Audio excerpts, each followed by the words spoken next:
جميلة جدا هنشوفها النهاردة بإذن الله. الفيديو يعجبك، يلا بينا.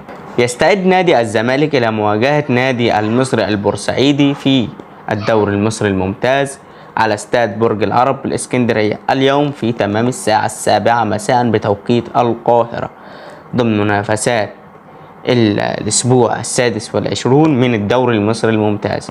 بينما يسعى نادي الزمالك في الحصول على ال3 نقاط واختطاف ال3 نقاط من أجل تقدمه في الدوري المصري بعد تفوق نادي الزمالك على نادي سيراميكا كليوباترا في الجولة الماضية بنتيجة 2-1.